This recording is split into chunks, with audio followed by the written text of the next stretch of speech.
तो बच्चों 3 दिन से आपकी क्लासेस चल नहीं रही थी, है ना? तो आपने यूट्यूब पे खूब सारे सर्च किए होंगे, नीट पोस्टपोन होगा नहीं होगा, कई सारी चीज़ें थी, है ना? इसी बीच में एक मैं कई चीज़ें आपको बताता हूँ कि ताकि आप अपनी पढ़ाई पे थोड़ा सा कंसंट्रेट कर सकें, है ना? अभी 30 और 31 जुलाई को आपने देखा कि केसीटी का एग्ज़ाम हो, कर्नाटका कंबाइंड एंट्रेंस टेस्ट। इसका पेपर भी मैं आपको सॉल्व कराऊंगा जल्दी ही, 1-2 दिन में। तो ये एग्ज़ाम कर्नाटका की गवर्नमेंट ने कराया, करीब 1.5 लाख बच्चों ने यहाँ पर पार्टिसिपेट किया, कुछ बच्चों ने एग्ज़ाम छोड़ भी दिया। तो अब यहाँ पर अगर कर्नाटका गवर्नमेंट एग्ज़ाम करा सकती तो फिर यहाँ से थोड़ा सा ये भी होता है कि नीट का एग्ज़ाम भी हो सकता है, क्योंकि केसीटी के बारे में ये कहा जा रहा था कि कोर्ट में भी गया मामला और ये कहा जा रहा था कि ये पोस्टपोन होगा, लेकिन कोर्ट ने मना कर दिया कि एग्ज़ाम देने से बच्चों को नहीं रोका जा सकता है, और ये एग्ज़ाम हो गया। और इसमें जो बच्चे जिनको दिक्कत थी, जो पॉजिटिव थे, उनको अलग उनका सेंटर बनाया गया, उनके लिए एग्ज़ाम कराया गया। तो अब इससे एक चीज़ तो ये क्लियर होती कि नीट जो 13 सितंबर को होना है, अभी तो खैर इसमें टाइम भी है। अभी आप मान के चलिए 40 दिन का टाइम है, और 40 दिन में हो सकता है कि अगस्त में पीक आके और फिर ये घटना शुरू करे। ऐसा माना जा रहा है साइंटिस्ट के द्वारा कि अगस्त में कोरोना वायरस की, कोविड की पीक आएगी और उसके बाद इसका नंबर घटना शुरू हो जाएगा। दूसरी चीज़ ये है कि अगर मान लीजिए नंबर नहीं घटता, घटेगा तब तो ठीक है, 13 सितंबर को होगा। अगर नहीं घटता तो उस केस में, जैसे अगर इस सिनेरियो में जब 50,000 केस डेली आ रहे हैं हमारे देश में और केसीटी का एग्ज़ाम करा लिया गया, तो नीट का एग्ज़ाम भी हो सकता है। ठीक है, तो ये आपको मान के प्रिपरेशन करनी है। आप कहीं इस गलत फहमी में पढ़ाई ना करें कि नीट तो पोस्टपोन होगा, और बहुत लोग बताते हैं कि अक्टूबर में होगा, नवंबर में, दिसंबर में। तो अब उस चीज़ को मान के आप पढ़ाई नहीं करेंगे, आप केसीटी का केस देखिए और इसको मान के आप पढ़ाई करिए, ठीक है? अब एक चीज़ और ज़रा समझने की ज़रूरत है, अगर 3 मई को एग्ज़ाम हो जाता तो 3 मई को एग्ज़ाम होने के बाद रिज़ल्ट आने में 1 महीना लगता है। 3 जून को रिज़ल्ट आना था, उसके बाद काउंसलिंग और ये सारी चीज़ें होने में 2 महीने और लग जाते हैं, और 1 अगस्त से क्लासेस स्टार्ट होती हैं। तो इसका मतलब है कि 3 महीने का समय एग्ज़ाम होने के बाद में और लगता है, रिजल्ट आने में और काउंसलिंग कराने में। अब आप सोचिएगा 13 सितंबर को एग्ज़ाम हो जाता है, तो 13 सितंबर के बाद 13 अक्टूबर, 13 नवंबर, 13 दिसंबर तक काउंसलिंग चलेगी। और अगर इस तरीके से देखा जाए तो मिड दिसंबर या जनवरी से क्लासेस स्टार्ट होंगी। अब अगर जनवरी से क्लासेस स्टार्ट होंगी, फर्स्ट ईयर 1 साल का है, तो अब जनवरी से फिर अगले साल जनवरी तक सेशन चलेगा, मतलब सेशन भी थोड़ा सा डिस्टर्ब हो जाएगा। या फिर अब ऐसा तो है नहीं कि उसको 6 महीने का सेशन कर दिया जाएगा।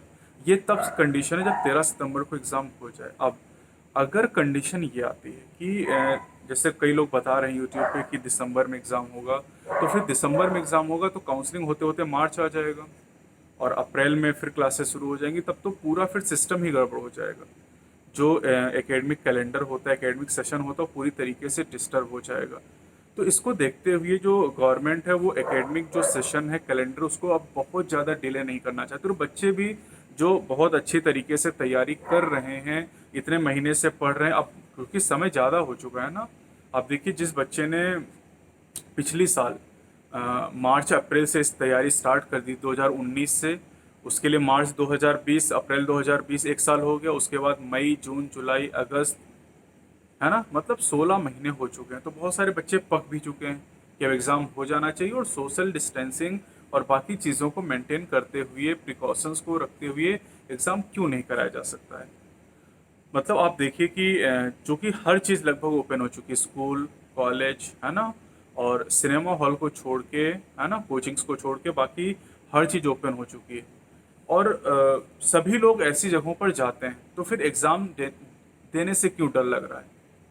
कई सारे बच्चे इस चीज़ को लेके भी ट्वीट कर रहे हैं कि देखिए, सिलेक्शन 5% बच्चों का होता है, तो मेजॉरिटी में वो बच्चे हैं जिन्हें लगता है कि उनका सिलेक्शन नहीं होगा, और वो चाहते ही हैं कि एग्ज़ाम ना हो। मैं किसी के फेवर में नहीं हूँ, मुझे गाली देने से आपको कोई फ़ायदा नहीं होगा, ठीक है? मैं ना तो इस फेवर में हूँ कि इस कंडीशन में एग्ज़ाम कराया जाए, और ना ही मैं इस फेवर में हूँ कि इसको बहुत ज़्यादा पोस्टपोन किया जाए। मैं कुछ रियलिटीज़ आपको बता रहा हूँ, ठीक है? कंडीशन अगर सीवियर होगी, खतरनाक कंडीशन होगी, तो गवर्नमेंट खुद इस बारे में विचार करेगी कि एग्ज़ाम होना चाहिए या फिर नहीं होना चाहिए। हम लोग अपनी कोशिश करेंगे, जैसे पिछली बार जब एग्ज़ाम को पोस्टपोन करना था, तो हम लोगों ने कोशिश की, उसके लिए हमने कैंपेन भी चलाया, है ना? ट्विटर पे भी हम लोग गए, सब साथ में हमने सब मिलके किया। मैं कुछ रियलिटीज़ आपको बता रहा हूँ ताकि आप गलतफहमी में ना रहें किसी भी तरह की, क्योंकि बहुत सारे यूट्यूबर्स आपको ये बताएंगे कि एग्ज़ाम 13 सितंबर को नहीं होगा, पोस्टपोन। मैं कोई गारंटी नहीं दे सकता आपको, कि पोस्टपोन होगा या नहीं होगा। मैं किसी भी तरह की गारंटी आपको नहीं दे सकता। मतलब मैं कुछ फैक्ट आपको बता सकता हूँ ताकि आप अपनी पढ़ाई पे कंसंट्रेट करें। कहीं आप इस चक्कर में कि नीट पोस्टपोन होगा और नीट अगर 13 सितंबर को हो गया तब आप क्या करोगे? 40 दिन का समय आपके पास बाकी है, और इस 40 दिन के समय में अब बच्चों के मैसेज मेरे पास आने लगे हैं कि सर नीट पोस्टपोन करवाइए और इसके लिए कुछ करिए। तो अब बेटा इसके लिए मैं क्या करूं, है ना? हम लोग इतने दिन से काम कर रहे हैं, और अगर केसीईटी का एग्ज़ाम कंडक्ट कराया जा सकता है स्टेट गवर्नमेंट के द्वारा, तो फिर सेंट्रल गवर्नमेंट के पास ज़्यादा अथॉरिटीज़ हैं, है ना, ज़्यादा मैन पावर है, और वो नीट करा सकते हैं सोशल डिस्टेंसिंग को मेंटेन करते हुए, है ना। और ये चीज़ें कराई जा सकती, पॉसिबल है। और अगर 13 सितंबर को नहीं हुआ, एग्ज़ाम की डेट बढ़ेगी, तो फिर जो शेड्यूल है ना आगे का कि कब रिजल्ट आएगा, फिर एडमिशन काउंसलिंग का procedure, online counselling, first round, second round, mop up round, और काउंसलिंग होने के बाद में एडमिशन का प्रोसीजर, उसके बाद सेशन की शुरुआत होगी। और ऐसा भी नहीं कि सेशन को कैंसिल किया जा सकता है, क्योंकि हमारे देश में डॉक्टर्स की वैसे भी कमी है बहुत ज़्यादा। तो ऐसा तो है नहीं कि इस सेशन को जीरो कर दिया जाए, फिर जो जिन बच्चों ने इतनी सही तैयारी कर रखी है उनको बहुत ज़्यादा फ्रस्ट्रेशन होगा। तो इसलिए बहुत सारी बातें हैं जो मैंने आपसे कही, हो सकती कुछ बातें आपको बुरी भी लगी हों, है ना। कुछ बातों पे हो सकता है कि आप मुझे गाली भी दे सकते हैं कि इस कंडीशन में आप एग्ज़ाम करवाने के बारे में बात करें। मैं केवल रियलिटी बता रहा हूँ कि केसीटी के बारे में ये कहा जा रहा था कि वो पोस्टपोन होगा। कोर्ट में गया ये केस, और वहाँ पर भी जो गवर्नमेंट है, गवर्नमेंट के हक में फैसला सुनाया गया। तो अब अगर ये सुप्रीम कोर्ट में मामला जाता है नीट का, तो वहाँ पर केसीटी का केस भी उनके फेवर में रहेगा, गवर्नमेंट के फेवर में, कि केसीटी अगर कराया जा सकता है तो फिर नीट क्यों कंडक्ट नहीं कराया जा सकता है। तो इन सब चीज़ों को ध्यान में रखते हुए और मुझे गाली ना देते हुए, ठीक, आप अपनी पढ़ाई पे कंसंट्रेट करें। और आज 4 अगस्त है, 1, 2, 3 अगस्त को छुट्टियां थी हमारी, तो 4 अगस्त आज है। तो आज हम लोग 12 बजे बेटा अपना सेशन करेंगे, जिसमें एक पेपर मैं आपको कराऊंगा। कोई भी पेपर हो सकता है, एम्स का हो सकता है, जिपमर हो सकता है, एआईपीएमटी या नीट का पेपर हो सकता है। रैंडमली मैं आपको कराऊंगा, बताऊंगा नहीं।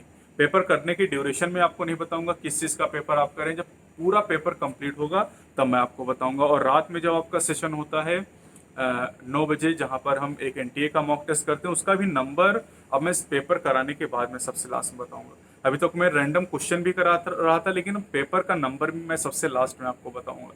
तो हम लोग कल मिलते हैं बेटा, और मुझे लगता है कुछ रियलिटीज़ आपको यहाँ पर समझ में आएंगी, है ना। तो इन चीज़ों को ध्यान में रखते हुए अपनी पढ़ाई आप करिए, उस पर कंसंट्रेट करिए। नीट पोस्टपोन होगा या नहीं होगा इस चक्कर में बिल्कुल भी मत पड़िए। अभी ये मान के पढ़ाई करिए कि 13 सितंबर को ही एग्ज़ाम होगा।